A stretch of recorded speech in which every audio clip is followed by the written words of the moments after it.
আমাকে সবাই ছিলেন, আমি রাজশাহীর এক উদ্যোক্তা অনলাইনে আম বেশি খাই, আম খেয়ে দিলে গুড়। পারভেজ কমিশনার কিছু দুর্নীতি আছে, আমার সমাজের ব্যবসা, আমার ল্যাপটপ সব কিছু ভেঙে যায়, আমার সিসি ক্যামেরা সব কিছু ভেঙে ফেলে, দেখেন যা আছে সব কিছু ভেঙে ফেলে, বাইরে অফিস থেকে আমার অফিস পুরো।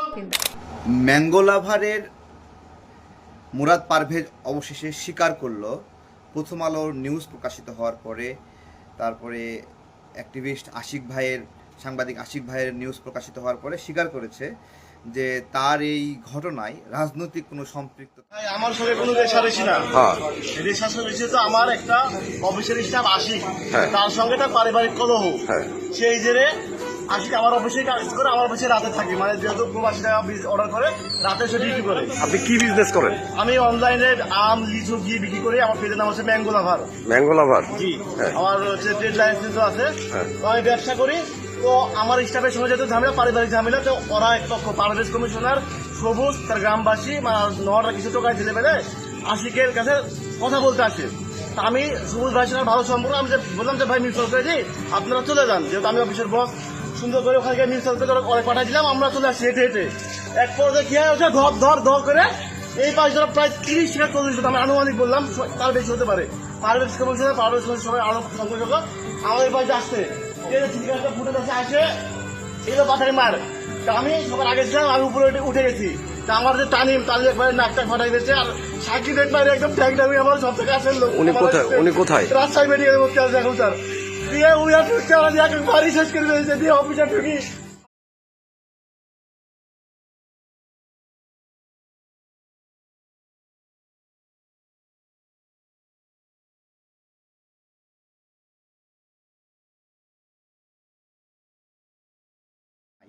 তো প্রথম আলো নিউজ না করলে অথবা আশিক ভাই যদি এই প্রতিবেদন না করতেন, তাহলে তাহলে সবাই ওইভাবেই ধরে নিতেন যে এইটা বিএনপির একটা অপরাধ বা অপকর্ম। এবং আমার কাছে খুব আজব লাগছে যে বিএনপির অনেক অ্যাক্টিভিস্ট এই বিষয়ে দুঃখ প্রকাশ করছে এবং মাননীয় প্রধানমন্ত্রীকে মেনশন করছে। মানে আপনাদের গতি এত বেশি কেন? একটু আসতে যাওয়া যায় না? আজকে আমি এই ভিডিওটা করতেছি, আমরা যারা আর্ম সেক্টরে বিজনেস করতেছি, এখানে একটা আনস্টেবল সিচুয়েশন তৈরি হয়েছে এবং আমাকে ফল ব্যবসায়ী আমরা যারা আছি তারা অনুরোধ করেছে, তারেক ভাই আপনি এটা নিয়ে একটু কথা বলেন যে সে কেন স্বীকার করলো পরবর্তীতে যে এটার সঙ্গে রাজনীতি কোনো সম্পৃক্ত নাই। তো আমরা চলেন আসলে কিভাবে রাজনীতি সম্পৃক্ত নাই এবং কেন সে রাজনৈতিক রং লাগিয়েছে সেই বিষয়ে আমি বলি। পুরা ভিডিওটার আপনারা যদি আশিক ভাইয়ের ভিডিওটা দেখেন তাহলে বুঝতে পারবেন যে সেখানে উনি দেখিয়েছেন যে এই যে হামলা হয়েছে, ভাঙচুর বলা হয়েছে, দেখেন কয়েকটা পয়েন্টস দিয়েছে যে টেবিলগুলো ভাঙা না, জাস্ট কাইট করে রাখা হয়েছে, 1 নাম্বার পয়েন্ট। 2 নাম্বার পয়েন্ট হলো কম্পিউটারের মনিটরগুলো ভাঙা না, জাস্ট কাইট করে রাখা হয়েছে।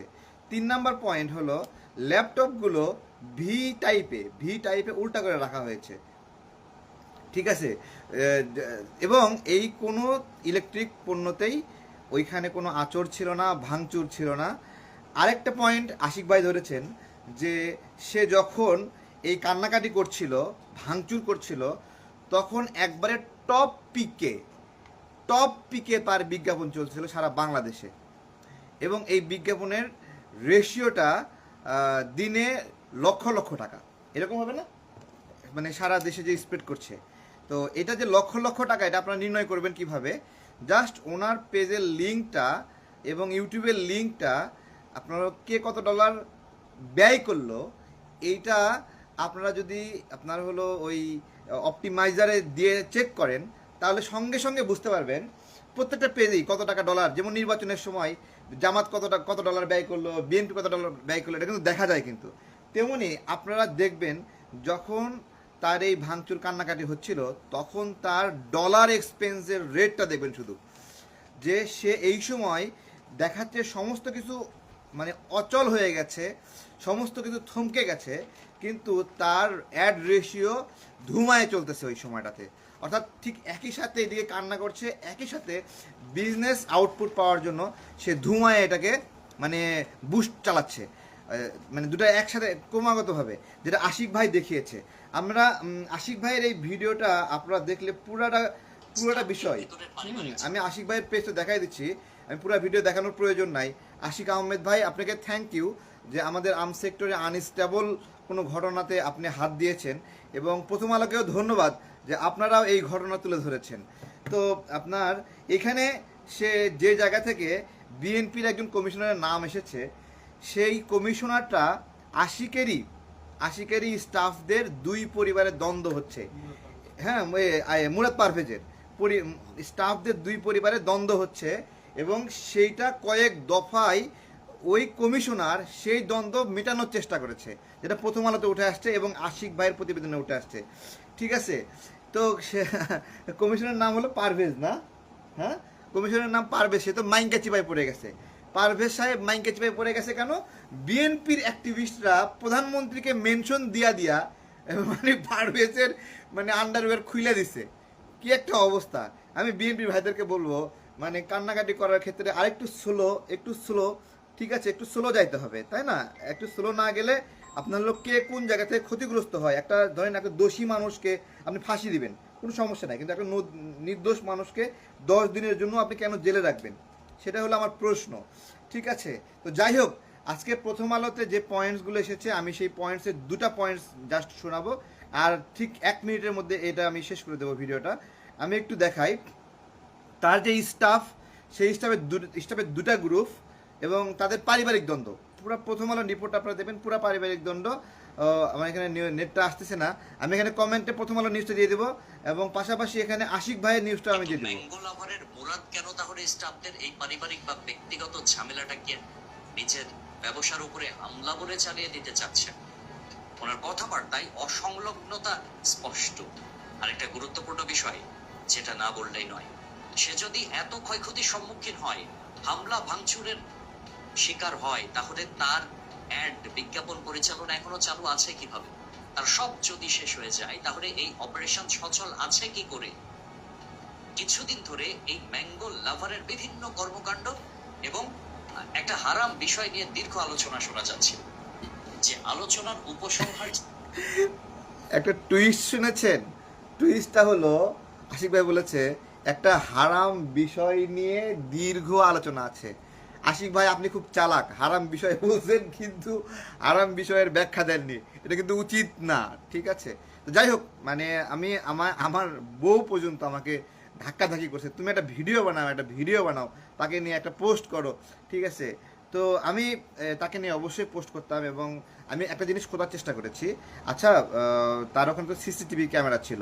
আমি তো সিসিটিভি ক্যামেরায় একজন এক্সপার্ট মানুষ, মানে আমি প্রায় কমপক্ষে ধরেন 5000 set CC camera set up করেছি, এবং 100টা সিকিউরিটি লক দরজা আছে বিক্রি করেছি, এবং আমি সার্ভার মেনটেনেন্সে সার্ভিস দিয়েছি নাসা গ্রুপকে, নজরুল ইসলামের নাসা গ্রুপ কুমিল্লাকে। তো আমি এই বিষয়ে জানি। তো তার এখানে যে সিসিটিভি ক্যামেরা, এটা hard disk based CCTV camera না। আমি আবারও বলতেছি, hard disk based CCTV camera না। এটা 1 নাম্বার বিষয়। 2 নাম্বার বিষয়, এটা হলো memory based CC camera. 3 number বিষয়, এই সিসি ক্যামেরার সেকেন্ডারি স্টোরেজ থাকে হলো মানে বাতাসে বোঝেন আপনারা? বাতাসে বোঝেন? হ্যাঁ, আচ্ছা, মানে অর্থাৎ সিসি ক্যামেরা কেউ গায়েব করে দিলেও এটা তৃতীয় একটা স্তরে এটা রেকর্ডিং হয়। তো পুরা সিস্টেম ওই কমিশনার দাবি জানিয়েছে, চ্যালেঞ্জ করেছে, যে যেহেতু এটা সেকেন্ডারি সিস্টেমে অন্য একটা সোর্সে এটা রেকর্ডিং অবশ্যই আছে, তাই এই সিসিটিভি ক্যামেরাটা প্রকাশ করা হোক। ঠিক আছে, আমরা যারা এই সিসি ক্যামেরাটা ব্যবহার করেন তারা জানেন যে এটা একই সাথে ক্যামেরায় রেকর্ড হয়, একই সাথে আপনার মোবাইলে রেকর্ড রাখার সুযোগ আছে, একই সাথে এটা আপনার হলো ওই ভাড়া করা একটা ড্রাইভে এটা রেকর্ড হয়। তো এই সব কিছু মিলায়ে যারা আমাদের ব্যবসায়ীরা আমাকে অনুরোধ করছিলেন এই বিষয়ে একটা অভিমত দেওয়ার জন্য, আমি জাস্ট একটা অভিমত দিয়েছি। আমি নিজের কোনো মন্তব্য বলিনি, আমি প্রথম আলো সোর্স ব্যবহার করেছি, এখানে তথ্যগুলো ব্যবহার করেছি, এবং আশিক ভাইয়ের দেওয়া ভিডিওটা ব্যবহার করেছি। এবং আপনার হলো বিএনপির ভাইদেরকে বলবো যে এখন পিএম অনেক কনসার্ন, বিএনপির নেতাকর্মীরাও কনসার্ন, এবং বিএনপির নেতাকর্মীরা প্রচুর হতাশ। কেন হতাশ জানেন? আপনার হলো দুর্নীতি করতে না পেরে হতাশ। ঠিক আছে, এবং আমি যখন বিএনপির নেতাকর্মীদের হতাশা দেখি, তখন আমার খুব খুশি লাগে যে এই ফ্রাস্ট্রেশন এই যে হতাশ বিএনপির নেতাকর্মীরা, হ্যাঁ, এটা না খেতে পাওয়ার হতাশা, এটা দুর্নীতি না করতে পারার হতাশা, এবং এটা সরকার খুব শক্তিশালী একটা পজিশনে আছে যে দুর্নীতি করতে দেবে না, অপরাধ করতে দেবে না, এবং ভাইরাল হলে অথবা কোনো কিছু খবর বের হলে সঙ্গে সঙ্গে ব্যবস্থা নেওয়া, এই যে টাইট একটা সিচুয়েশন, এই যে চাঁদাবাজি না করতে দেওয়ার একটা সিচুয়েশন, এইটা একটা ব্যাপক হতাশা কাজ করে। এই হতাশা দেখলে আমার ভাল লাগে যে রাষ্ট্র ভালো চলতেছে। যত বেশি বিএনপি নেতাকর্মীরা হতাশ হবে তত বুঝবেন যে ভালো চলতেছে। যত বেশি বিএনপি নেতাকর্মীরা অভিযোগ করবে যে হলো আমাদের মূল্যায়ন করা হচ্ছে না, ঠিক আছে, মূল্যায়ন ভাই, হ্যাঁ, যত দেখবেন যে মূল্যায়ন করা হচ্ছে না তত বুঝবেন রাষ্ট্র সঠিকভাবে চলতেছে। কারণ রাজনৈতিক নেতাকর্মীদেরকে যদি মূল্যায়ন করা শুরু হয়ে যায় তাহলে তো দেশ বেচা বেচা মূল্যায়ন করতে হবে। সেই মূল্যায়নটা আমাদের মাননীয় প্রধানমন্ত্রী তারেক রহমান ওইভাবে করবেন না যে দেশ বেচা আপনাকে মূল্যায়ন করবেন, এতটুকু খারাপ মানুষ শুনি না। তো ভালো থাকবেন। ম্যাঙ্গো লাভারের বিষয়ে আপনারা হলো যারা কান্নাকাটি করেছিলেন কানবেন আপনারা অবশ্যই, বাট লজিক্যালি কাঁদবেন, ঠিক আছে, লজিক্যালি কাঁদবেন। এবং এরপরেও আমি বলতেছি না তার এই সমস্ত কিছু মিথ্যা, তার নিজের যে স্বীকার করা অংশ এটা রাজনৈতিক না, তাহলে এটা ভিডিওর মধ্যে রাজনৈতিক ভাইব কেন দিলা ভাইয়া? তোমাকে এই বিষয়ে ক্ষতিপূরণ দিতে হবে, ক্ষতিপূরণ দিতে হবে না? তুমি একটা কমিশনারের তুমি তাকে আপনারা যেভাবে মিন করে কইরা পুরোটা ভিডিও তুমি তাকে মিন করছো যে এটা বিএনপি রে, তাহলে তুমি এখন কেন রাজনৈতিক না লিখছো? প্রথম আলো নিউজের আগে কেন লেখো নাই? আশিক ভাইয়ের ভিডিওর আগে কেন লেখো নাই? এখন বাধ্য হচ্ছ লিখতে, এখন লিখতে বাধ্য হচ্ছ নাকি? তো যাই হোক, এগুলো ঠিক না। আল্লাহ আমাদের যার জন্য রিজিক রাখছে, রুজি রাখছে, ওইটা দিয়ে আমাদের চলতে হবে। ওইটুকু দিয়ে আমরা ব্যবসা করবো, ওইটুকু দিয়ে খাবো, কখনো কম পাবো কখনো বেশি পাবো। একটা বেশি সেলসের জন্য একবারে সব কিছু টিআরপি হাইয়ে তুলে, ঠিক আছে, আপনারা ইয়ে করবেন যে আপনার হলো এখানে ভিউয়ের প্রতিযোগিতা না কিন্তু, হ্যাঁ, তার এটা ভাঙচুর হয়েছে না, ভাঙচুর হওয়ার পরে 50,000 60,000 মনে হয় লাইক করছে, তাই না? আমার নর্মালি একটা আমের পোস্টে এরকমও আছে 150K লাইক, 150K লাইক শুধু আমের পোস্টে আছে, ঠিক আছে। তো ওইটা ভিউয়ের জন্য না, তারপরে প্রতিযোগিতার জন্য না, জাস্ট মানে এটা রাজনৈতিকভাবে বড় একটা স্যাবোটেজ হয়। হ্যাঁ, কোনো একটা রাজনৈতিক দল দোষ করে না, দোষ করলে আমরা ধরে সবাই মিলে একবার বাইন্দে বস্তায় ধরে আসার মারবো, ঠিক আছে। কিন্তু দোষ না করলে দোষ চাপায় দেওয়া, ডিফেমিং করা একটা মানুষের রাজনৈতিক ক্যারিয়ার, কমিশনার সাহেবের রাজনৈতিক ক্যারিয়ার কিন্তু শেষ, এরকম খাইয়ে দিছে। কারণ পুরা বিএনপির অ্যাক্টিভিস্টরা সেখানে গিয়ে তার বিরুদ্ধে পোস্ট করছে, মাননীয় প্রধান তারেক রহমানকে মিন করে পোস্ট করছে। তাহলে তার কি অবস্থাটা গেছে? যে ব্যক্তিরা বিবাদ মীমাংসা করতে চাইছে সেই ব্যক্তিরা মূল কালপিট বানায়, অর্থাৎ তাহলে তো বাংলাদেশে কেউ দুই ভাই মারামারি করতেছে, আশেপাশে প্রতিবেশীরা কেউ যাবে না, তাই না? দুই ভাই মারামারি করতেছে, আমি কুমিল্লা ইউনিভার্সিটি পড়ার সময় দুই অটোওয়ালা মারামারি করতেছে, ঠিক আছে, ওখানে গিয়ে আমি যাই আটকাতে গিয়ে আমার এখানে কাটা গেছে, আমার দাগটা এখনো আছে। তাহলে আমি বিবাদ মীমাংসা করা একবারে মানে উত্তম একটা কাজ। ইসলামী বিবাদ মীমাংসার অনেক গুরুত্ব এবং তাৎপর্য আছে, এবং বিবাদ দেখেও চুপ থাকাটা হলো অন্যায়, বিবাদ দেখে দুই ভাইয়ের মধ্যে মিলায় দেওয়া হলো মানে খুবই জরুরি। এই তাৎপর্য, এই হাদিস নাম্বার দিয়ে ব্যাখ্যা করা আমি ব্যাখ্যা দিচ্ছি না আপনার হলো, কিন্তু এটা খুবই গুরুত্বপূর্ণ বিবাদ মীমাংসা। তো বিবাদ মীমাংসা করতে যায় কমিশনার সাহেব যে আপনার হলো নিজেই দোষী হয়েছেন, ঠিক আছে। আমি জানি না মুরাদ ম্যাঙ্গো লাভার তারা তার কাছে ক্ষমা চাইবে কিনা, ক্ষমা চাওয়া উচিত এবং স্পষ্টভাবে বলা উচিত।